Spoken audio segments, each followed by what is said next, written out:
বাকিপুরি কি আগামী দিনে ভারতবর্ষকে পথ দেখাবে?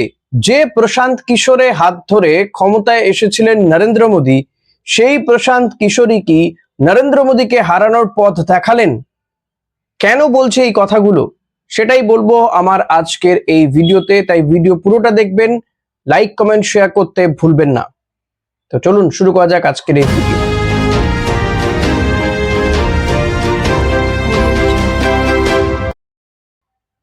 বাকিপুর বিধানসভা, এই বিধানসভা কেন্দ্রের উপনির্বাচন হয়েছিল। যদিও শুধুমাত্র এই বিধানসভা নয়, এর সঙ্গে আরো দুটি বিধানসভা কেন্দ্রে উপনির্বাচন হয়েছিল। সেই উপনির্বাচনগুলোতে অর্থাৎ তিনটি কেন্দ্রের যে উপনির্বাচন গোটা দেশের, তাতে দেখা যাচ্ছে বিজেপি বিপুলভাবে ধরাশায়ী হয়েছে। কোথাও গিয়ে কি বাকিপুর আগামী দিনে পথ দেখাবে ভারতবর্ষকে? বাকিপুরই কি এই বিজেপির শাসনকে বা বিজেপির এই শাসন ক্ষমতা থেকে বিজেপিকে তাড়াতে নতুন এক অধ্যায় রচনা করলো? শুরু হলো এই বাকিপুর থেকে।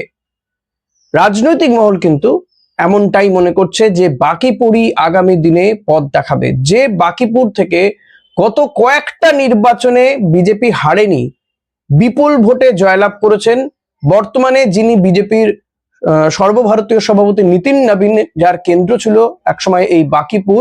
তিনি সর্বভারতীয় সভাপতি হওয়ার আগে বা তার রাজ্যসভায় যাওয়ার আগে তিনি ছিলেন এই বাকিপুর কেন্দ্র থেকে জিতে আসা বিধায়ক।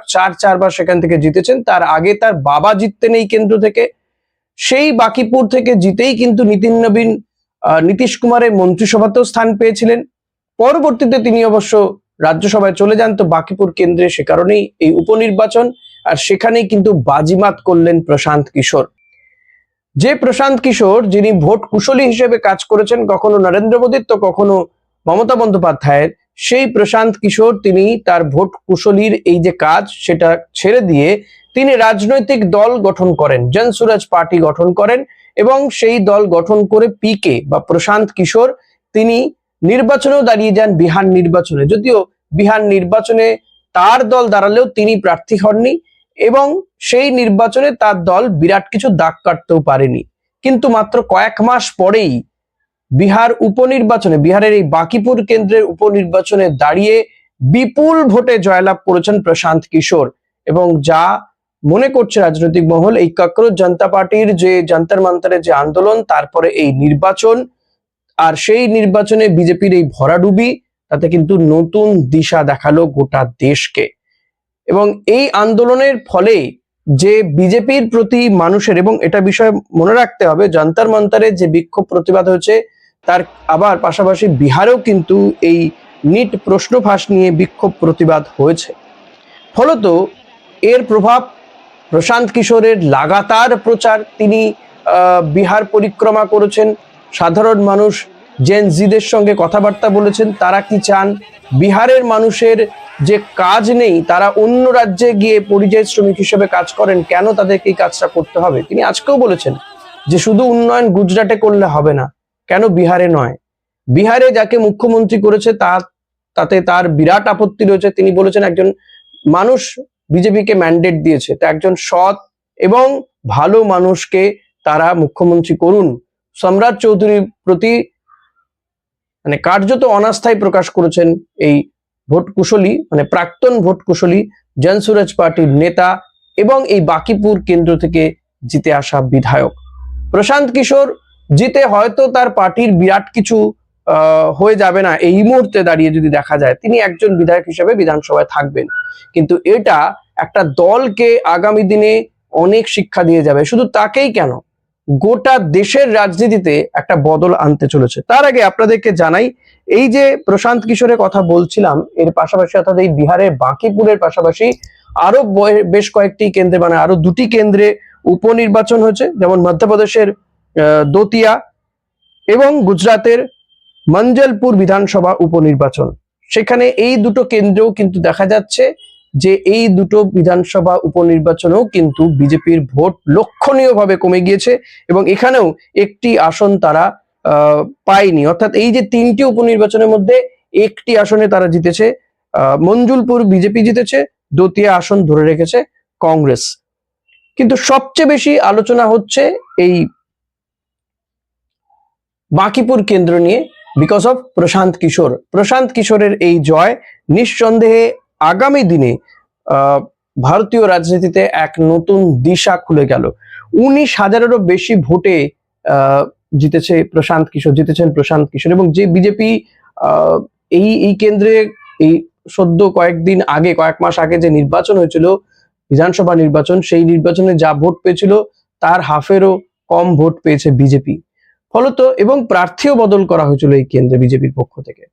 ফলত সবকিছু দেখলে দেখা যাচ্ছে যে কোনোভাবেই বিজেপির ফরেই ছিল না এই কেন্দ্রটা, এবং পাল্টে একেবারে এইভাবে ঘুরে গেল। তার কারণ কি? তার কারণ হচ্ছে প্রশান্ত কিশোরের প্রচার একমাত্র, এমনটা নয়। তার কারণ প্রশান্ত কিশোরের যেমন প্রচার রয়েছে, পাশাপাশি এই জেন জি যে আন্দোলন, সেই আন্দোলনও গিয়ে কোথাও গিয়ে ভোট বাক্সে প্রভাব ফেলেছে। 30শে জুলাই হয়েছে ভোট, এই আন্দোলন কিন্তু প্রভাব ফেলেছে বলে রাজনৈতিক মহল মনে করছে। কারণ গোটা দেশের যুব সমাজ দেখিয়ে দিয়েছে যে বিজেপির বিরুদ্ধে আন্দোলন করা যায়, আন্দোলন করে জেতাও যায়। তারা যে দাবি করেছে সেই দাবি কার্যত ছিনিয়ে নিয়ে এসেছে। দাবি তারা ছিনিয়ে আনতে বাধ্য, বা তাদের দাবি মানতে বাধ্য করেছে কেন্দ্রীয় সরকারকে। কেন্দ্রীয় সরকার দেখে তারা যে সিদ্ধান্ত নিয়েছিল, বা তারা যতই মুখে অন্য কথা বলুক না কেন, যতই তারা ধর্মেন্দ্র প্রধানকে সংসদে সংবর্ধনা দিক কার্যত, কিন্তু তাকে সরাতে তো বাধ্য হয়েছে। তাকে সরাতে বাধ্য হয়েছে শিক্ষামন্ত্রী পদ থেকে, এবং ছাত্রছাত্রীদের দাবি দাওয়াগুলো মেনে নিতে বাধ্য হয়েছে। আরো সবচেয়ে লক্ষণীয় পরিবর্তন, প্রধানমন্ত্রী নরেন্দ্র মোদীর আর অ্যানাউন্সমেন্ট করে তিনি লাইভে আসছেন না। তিনি যখন তখন মাঝরাতে চলে আসছেন রিলস তৈরি করতে, তিনি লাইভে চলে আসছেন, ফ্রেন্ডস বলে ডাকছেন।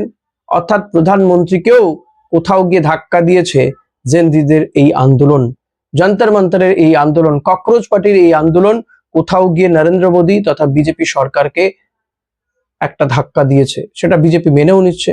তারা বলছে যে আমরা এই হার মেনে নিচ্ছি, এবং এই হার ওই নিটের প্রশ্নপত্র লিকের কারণে যে আন্দোলন হয়েছিল তার প্রভাব হিসেবে তারা মানছেন। তারা বলছেন যে আমরা ইভিএম কে দায়ী করবো না ঠিকই বিরোধীদের মতন, এই হার আমরা মেনে নিচ্ছি।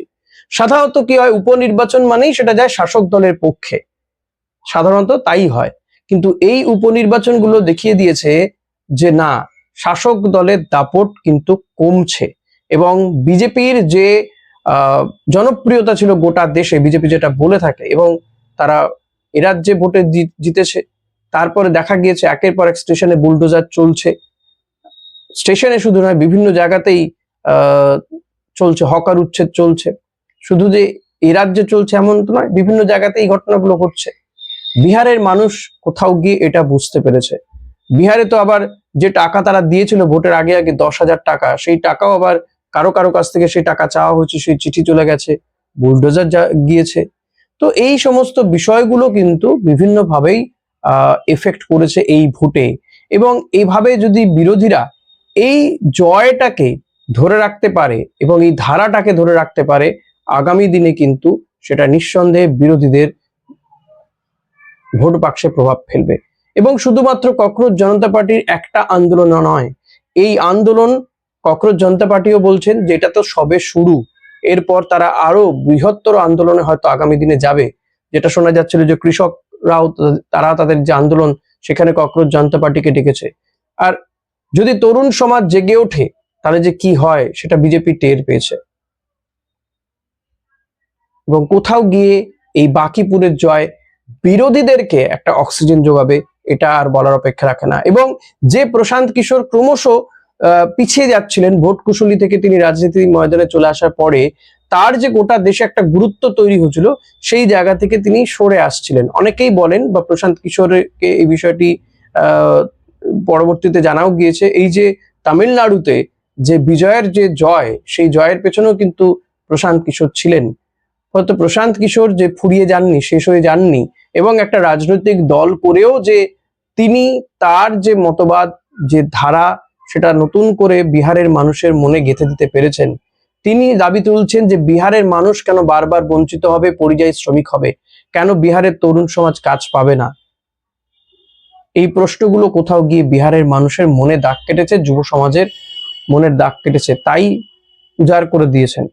যে ভোটে মাত্র 34% ভোট পড়েছে, সেখানেও জনসুরাজ পার্টির নেতা প্রশান্ত কিশোরের ঝুলিতে এত ভোট। সব মিলিয়ে এটা কিন্তু মনে করছে অনেকেই যে বাকিপুরই গোটা ভারতকে পথ দেখাবে, আর এই বাকিপুর থেকেই বিজেপির পতন শুরু, এটা মনে করছে অনেকেই। বিজেপি এই হারকে মেনে নিয়ে হয়তো তারা পরবর্তীতে অনেক পদক্ষেপ করবে, কিন্তু এই বিহার থেকেই ঘুরে দাঁড়ানো শুরু হলো বিরোধীদের, এটা কিন্তু অনেকেই বলতে শুরু করেছে। দেখা যাক এখন বিরোধীরা এই জয়টাকে কিভাবে তারা ধরে রাখতে পারে, কারণ কংগ্রেসও জিতেছে মধ্যপ্রদেশে, এটা গোটা বিরোধী দলকে একটা বুস্ট আপ দেবে, নো ডাউট। সেই বুস্ট আপ তারা কতদূর 2029 সাল পর্যন্ত ধরে রাখতে পারে কিনা সেটাও তো একটা বড় ব্যাপার, কারণ এখনো অনেকটা সময় বাকি রয়েছে। আর সেটা ধরে রাখা তখনই সম্ভব হবে যখন বিভিন্ন ইস্যুতে লাগাতার আন্দোলন হবে। বিরোধীরা তো সেভাবে আন্দোলন করতে ভয়ই পাচ্ছিল, এই ককরোচ জনতা পার্টি কোথাও গিয়ে একটা পথ দেখিয়েছে। তারপরে প্রশান্ত কিশোরের এই জয়, সব মিলিয়ে কিন্তু বিজেপির গ্রাফ পড়তির দিকে। এখন বিজেপি কি এখান থেকে রিকভার করে, নাকি বিরোধীরা আরো চেপে বসে, তারা এই জয়কে বুস্টার হিসেবে দেখে তারা আগামী দিনে আরো বড় বড় আন্দোলন করে ঝাঁপিয়ে পড়ে, সরকারের বিভিন্ন কাজের প্রতিবাদে তারা সোচ্চার হয়। কারণ ইস্যু প্রচুর রয়েছে, বেকার যুবক যুবতীদের কাজ নেই, জিনিসপত্রের দাম বৃদ্ধি, অর্থনৈতিক পরিস্থিতির এই অবস্থা, হ্যাঁ, ছাঁটাই চলছে, ওই দিক থেকে হকার উচ্ছেদ চলছে, তো ইস্যু প্রচুর আছে। সেই ইস্যুগুলোকে ধরে পথে নামতে হবে সাধারণ মানুষকে, রাজনৈতিক দলগুলোকে। ফলত বাকিপুর আগামী দিনে ভারতকে পথ দেখায় কিনা সেটাই এখন দেখার। আজকে ভিডিওটা এখানেই শেষ করলাম। আমার বিশ্লেষণ কেমন লাগছে আপনারা অতি অবশ্যই জানাবেন, না জানালে কি করে বুঝবো? ভালো মন্দ যেটাই হোক সেটাই জানাবেন, আর সাবস্ক্রাইব করবেন যদি আপনি আমার চ্যানেলকে ভালোবাসেন, ভালো লাগে। সাবস্ক্রাইব করতে ভুলবেন না, বেল বাটনটা প্রেস করবেন, যখনই ভিডিও দেবো একটা নোটিফিকেশন পেয়ে যাবেন। আপনি চাইলে মেম্বারশিপও নিতে পারেন, অত্যন্ত কম মূল্যে মেম্বারশিপ নেওয়া যাবে, সাবস্ক্রিপশনে কিন্তু কোনো পয়সা লাগে না। Thank you.